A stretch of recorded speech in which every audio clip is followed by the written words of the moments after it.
In today's show, you'll hear investor perspectives on the COVID-19 impact on the cannabis market. This is Investor Perspectives. I'm the host of Investor Connect, Hall T. Martin, where we connect startups and investors for funding. It's the time of COVID-19. Cannabis is currently gaining regulatory approval across the U.S. The lockdown has declared certain sectors, including cannabis, to be an essential service. We have investors and startup founders describe the impact of COVID-19 on the cannabis market. I hope you enjoy this episode.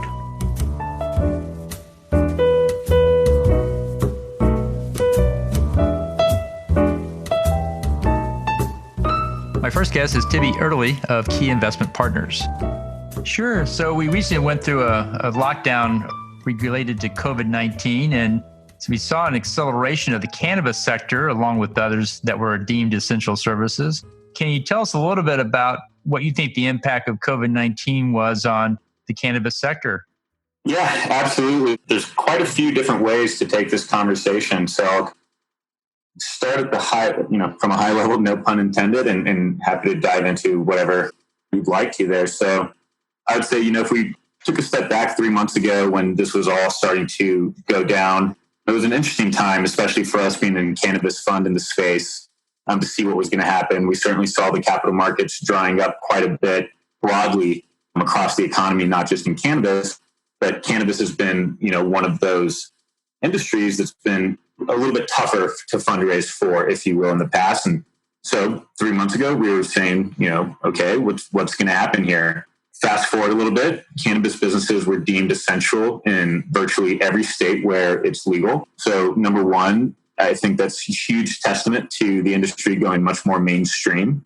What we saw is that we saw not only a spike in increase of sales of cannabis, and we believe that that's going to be driven, or that was driven by not only consumers increasing their basket size and how much cannabis they're purchasing as they were really looking to kind of stock the pantry and get ready for the lockdown in place measures, but data suggests that you also had a lot of new entrants into the industry as well. And I believe that it is a testament to cannabis being deemed essential, being put alongside with liquor stores, pharmacies, grocery stores, you name it. It really did kind of a big service to the industry there. There's also a narrative that's starting to emerge that you may have heard as well, that this could likely increase the pace at which states legalize cannabis. So you've seen legislators across the United States kind of really go out of their way to ensure that, consumers have access to the cannabis that they're seeking. So some things that have really changed in the industry rather quickly is relaxed laws towards how you can actually acquire and pick up your cannabis. So you're seeing a pretty large, significant shift towards e-commerce, a large shift towards delivery and other technology-enabled ways for consumers to access cannabis. So B2C marketplaces, more sophisticated point-of-sale systems coming in, looking for easier ways to transact without using cash, so cashless payment options. But quite a few things that have been kind of hurdles over the past few years in the cannabis industry were quickly, the red tape, if you will, was quickly removed so that the consumer could access cannabis. So we've got an increase in sales in cannabis. You've got a narrative emerging that states will likely increase the pace at which they legalize cannabis, whether it's states looking to go from medical to adult use or just legalizing medical for the first time, really as a means to make up for loss in tax revenue. And frankly, what we've seen is that this has really reignited a lot of investor appetite again in the space. The cannabis industry, if you will, has been pretty red hot kind of valuation or cap markets environment back in 2017, 2018. A lot of companies going out there raising a lot of capital. We saw a lot of the publicly traded companies trading at valuations that were frankly unjustified. A lot of those valuations came back down to earth at the end of last year. With the impact of COVID, you're starting to see that happen again. And what you're starting to see is an environment where cash is truly king today. And that, I think, has really done it's done a whole lot for getting investor appetite reignited into the space to go out there and take a look at an industry that is growing and, due to the pandemic-induced recession that we find ourselves in, is finding itself as a new investable asset class for investors that have maybe been on the sidelines before. So a reignited interest, if you will, has sparked, no pun intended, over the past few months.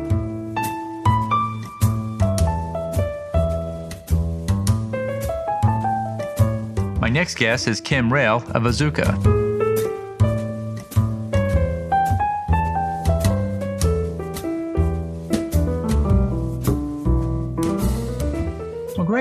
Well, we've just gone through the COVID-19 pandemic and many things changed and many things accelerated, including cannabis. But can you talk a little bit about the impact of COVID-19 on the cannabis market? Sure.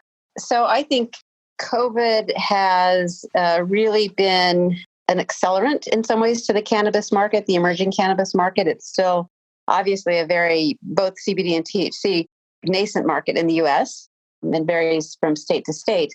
What COVID did at a fundamental level is in most states, cannabis was deemed an essential business, really highlighting that both adult use customers and especially medical patients were deemed to have a right to access their cannabis products. So I think that really was a moment which kind of highlighted the importance of this emerging industry.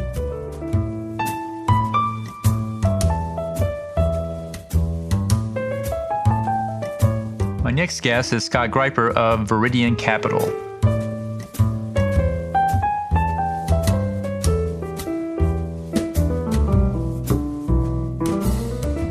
Hello, this is Hall Martin with Investor Connect. Today we're here with Scott Griper of Viridian Capital. Scott, thank you for joining us. Well, thank you, Hall. Good to be with you. So COVID-19 recently came through and changed our lives in significant ways and accelerated many things. And one of them was the cannabis sector. Can you talk a little bit about the impact of COVID-19 on cannabis in general? Sure. Well, it certainly wasn't good in the month of March of this year. We look back in the Viridian Cannabis Deal Tracker, which is our data analytics service that measures all of the investment and M&A activity in the cannabis industry. And if you look at the month of March, and we did the month of March, Hall, because that's really the first month that the virus impacted the U.S. stay-at-home orders, shutdowns, economic impact. And if you look in terms of the month-over-month investment activity, so from February to March of 2002, the number of investments was down 38%. The total amount of dollars raised was down 69%. And the average raise, the average size of each investment tranche was down 57%. So that's from February to March. So pretty clear that the impact was quite negative. Thank God it recovered quite strongly in the following months, but that first month of March was pretty significantly impacted month over month. And if you look year over year, so March 2019 to March 2020, similar negative impact. Number of capital raised, investments, placements, down 46%. The total amount of capital raised, down almost 60%. And the average raise, down almost 28%. Clearly a negative impact.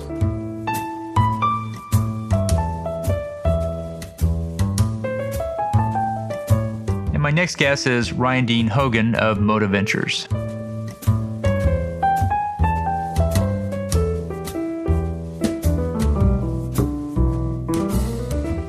Great. I want to thank you for coming on the show. And as you know, we've all just gone through the lockdown and the pandemic that is COVID these days. I'd like to discuss, the impact on cannabis from that experience and get your perspective on it as well. And so maybe we can start off with that. What do you see as the challenge of COVID-19 or the benefit of COVID-19 on the cannabis industry? Well, I think there's been many challenges, but whenever there's challenges, there's always opportunities going forward. I never would have expected, and I took the role of CEO of Moda Ventures, although I've been in the CBD and e-commerce space since 2014. I would have never guessed when I took the role at the end of February that we would go through what we did in March and then through Q2. And it really, I'm sure you talk to a lot of CEOs. We're still going through it, and we're seeing things really change in real time with the metrics of the business. So our business, we're 100% CBD online e-commerce resellers. And the biggest thing that we realized during the time period, starting in really mid-March, and that was that buyer behavior began to move in directions that we've never seen before in e-commerce. And we were luckily able to keep operating, keep our supply chain moving to a point where we were able to innovate quickly on demand. In e-commerce, because we're not a cultivator, we're not an extractor, we're taking finished product and then we're delivering it to the end user. We're able to really get some of that immediate feedback and then create different product SKUs, different marketing campaigns. So our business, we were really, really strategically positioned. Obviously, we didn't enjoy going through what we did, but we were very strategically positioned to make changes to the business where I think a lot of other CBD and cannabis companies didn't have that luxury.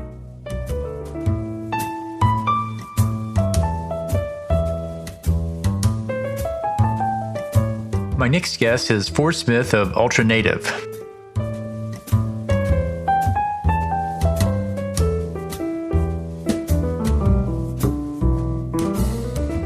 We just went through the pandemic of COVID-19 and various states of lockdown and reopening, and wanted to take a step back and get your perspective on how do you think COVID-19 impacted the cannabis sector?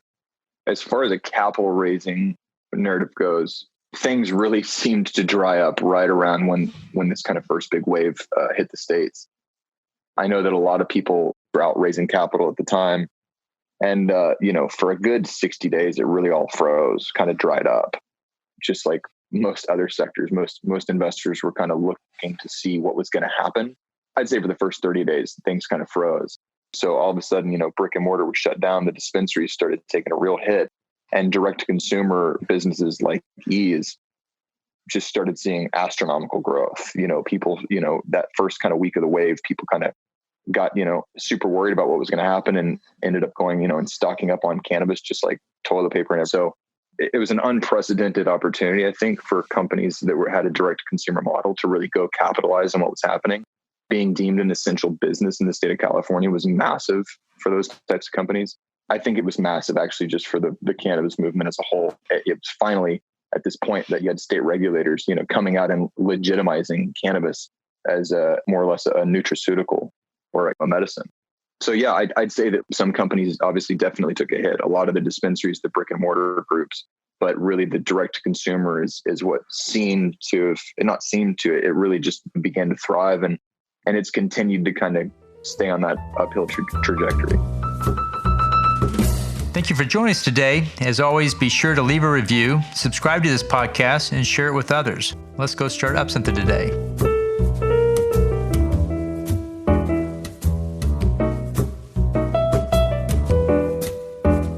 Halti Martin is the director of Investor Connect, which is a 501c3 nonprofit dedicated to the education of investors for early stage funding.